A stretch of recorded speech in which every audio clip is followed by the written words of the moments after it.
Hi everyone, I am Abhishek Tanwar and I am excited to welcome you to this deep dive tutorial on dynamic memory allocation in C programming language. Today's focus will be on incredibly important functions, realloc and free functions. If you ever wondered how to write memory efficient programs or manage memory manually like a true system level programmer, this is the presentation for you.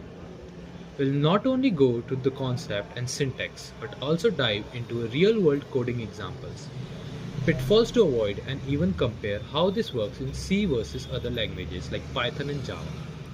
Let's begin.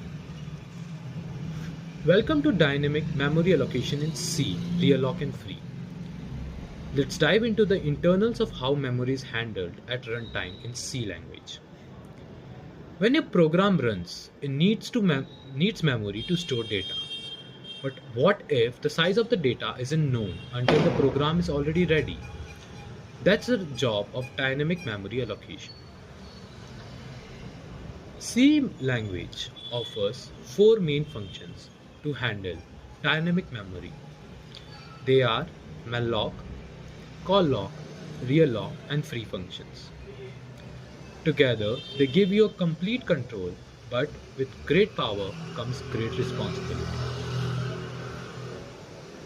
In this video, we will explore realloc, which resizes memory, and free function, which releases memory. But we will also touch briefly on malloc and calloc for context. Let's take a quick look at malloc function. Malloc function allocates uninitialized memory. It just gives you the space and you decide what to do with it. This is perfect for when you know the size in advance. Now let's take a look at calloc function.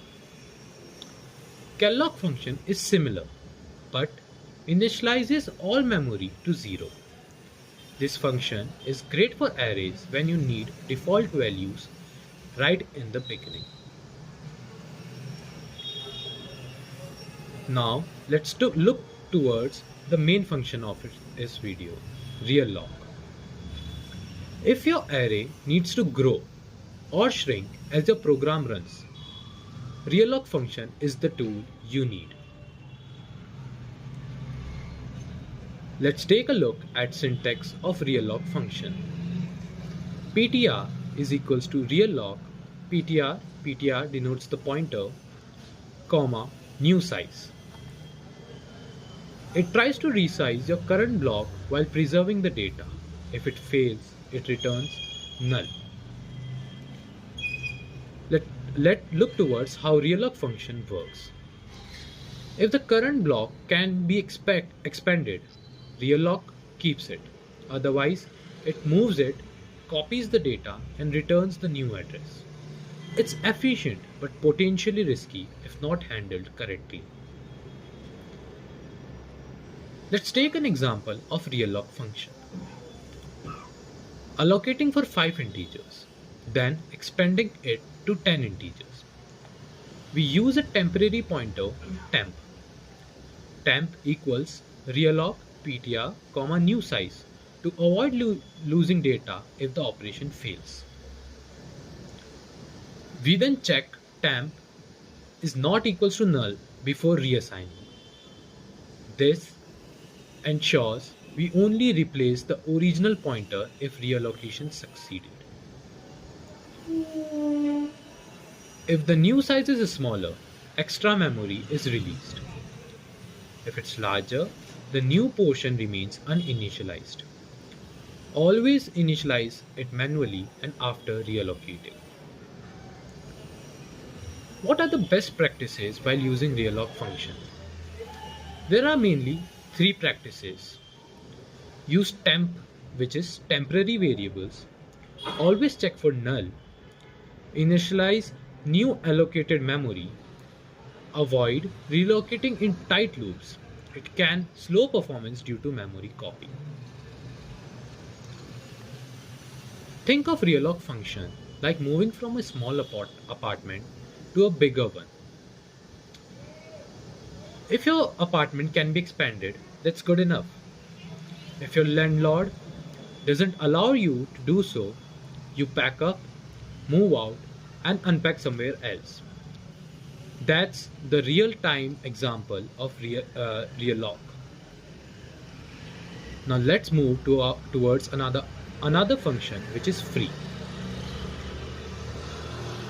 Free function releases memory back to the operating system.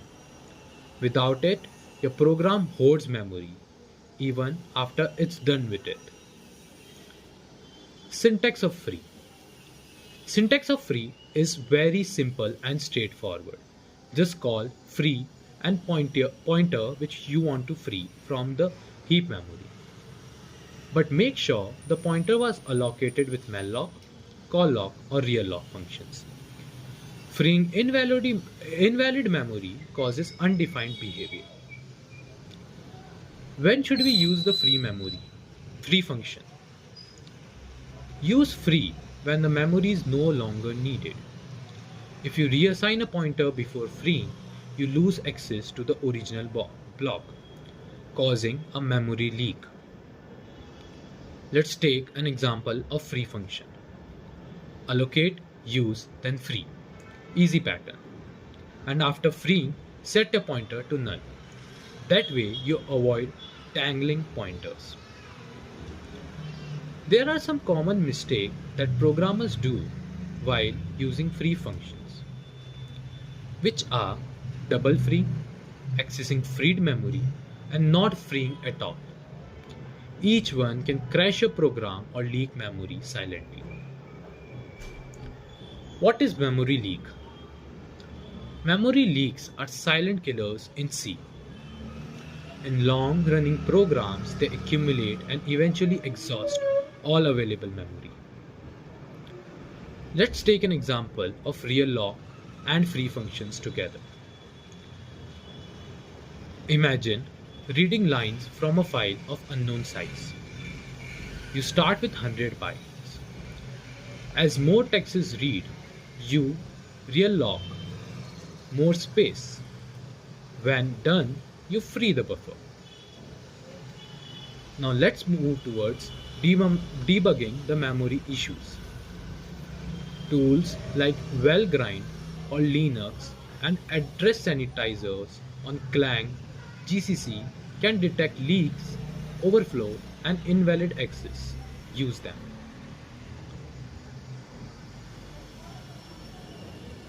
You could manually use malloc function, a new block, and copy the data.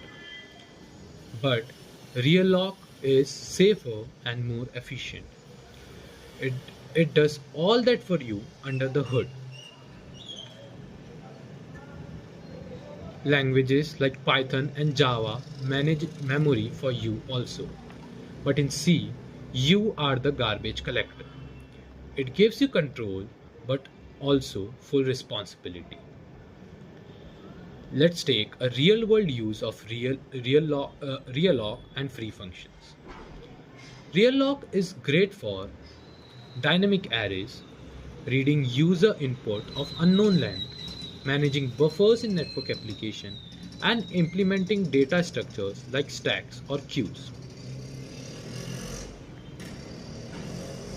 Don't realloc inside loops unless necessary.